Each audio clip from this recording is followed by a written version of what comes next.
G'day legends, Atron here. So it's late, we've got the new update, and in this run we'll be doing two comparisons between two good guys, Bliss and Ravemaker. They've passed it and they've lent me their videos, and I'll link the originals on YouTube and Reddit shortly. That was Bliss's setup there, but Bliss's setup here is with Dovekeeper. So Dovekeeper in this setup, and then the other setup is going to be Athene and Sasquatch. So I believe it's Dovekeeper and Mike, and Athene and Sasquatch as the two different runs. The rest of the heroes are the same: Skelly, Waller, Gunslinger, and Anubis. So that seems to be the force standard at the moment, and we will see how well everyone goes through. So this was obviously done very quickly. Going through Bliss, I think he took 3 tries. He was the first on the leaderboard. He's got a picture of it actually that has him as HBM AH, and then the next person is, next top score is HBM AF 5. So that was kind of cool. Great. Congratulations to Bliss for being the first person on the Android server to complete HBM AH. But what's happening here is the only reason this hero is living is because Dovekeeper has a damage cap. That goblin at the end is hectic. Super hectic. So we're just trying to jump straight in to the next one now. We've got Ravemaker here. He's got a spread out base. He's got full troops in the base. He hasn't completed it, as you can see, and he has done it first try, I believe. So that was a really cool achievement for him as well. His team is running an Empower Athene, with her main talent is 8 of 8 Flame Guard, and then she's got an Empower Crest going on there. So it's really interesting to see the difference in these two teams. Whereas one was using Dove, obviously you can't use Empower on Dovekeeper, it's super bad. I was trying Dovekeeper earlier and I was still struggling. I haven't passed it yet, but I was still struggling on mine.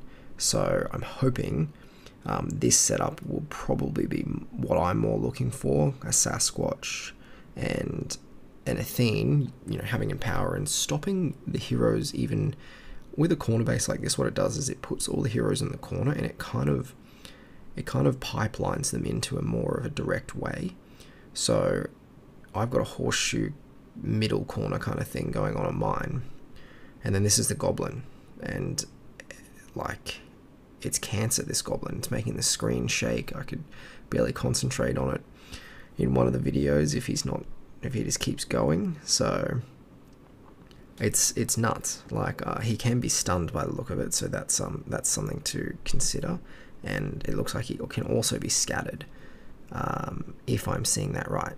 It could just be the potential epileptic version of him shaking the screen, and I'm not quite sure if he can be scattered. He definitely can be stunned, because I saw a little stun thing above him, so keep that in mind potentially when you are picking your heroes. So that was the first run that Ravemaker did. Now I will link, there was another guy who posted this first, so I'm going to link that straight up there. You'll see it soon, and go check out his page. He had the original clip, so full credit to him. I've just got permission from Ravemaker to use a couple of these clips to show everyone. So, and he's gone into it now. This is the next clip, obviously, which is just being recorded at the start. Same setup, but seeing, you know, how they'd go, and the heroes, you know, how well it was really holding up. Was it a fluke? But he has passed it at least twice since the release in a few runs, so that is awesome. Definitely giving hope. I'm not sure how beefy the heroes are in comparison to AF. I feel like there is more waves in AF, but I could be totally wrong. It could be the same kind of waves, but with the new heroes. Like you're seeing Wallers out there, you're seeing creations out there, demos of course, and the things that are really affecting you in this video and in this HBM AH is the Draxes, the Athenes, the things with auto proc, and the things obviously with building destruction. In, you know, as you can see, this goblin again shaking the screen like crazy.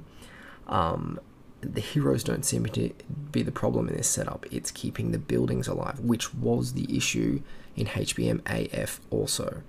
You know, so that's something to get. Even if you've got a good setup, like I believe, you know, you got to have a beefy Athene, so she's got to be Stone Skin or Flame Guard. I think she's going to get one shot if she's anything else. So if she's Bulwark, maybe Bulwark, but I doubt it. I'd say she'd have to be a little bit something different there. So, but yeah, there were the heroes there, guys. Go and check that out. All fun and games. Big thank you to Bliss and Ravemaker for providing these videos. Let me know what you guys think, any additions that you would make in the change.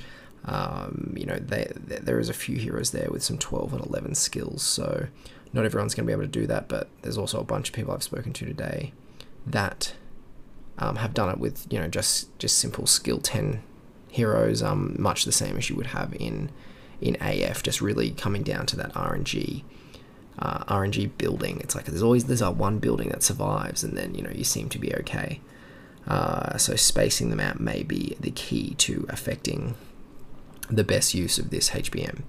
Anyway, guys, I'm going to leave it there. Thank you very much for tuning in, and as always, enjoy, and I'll see you in the next video.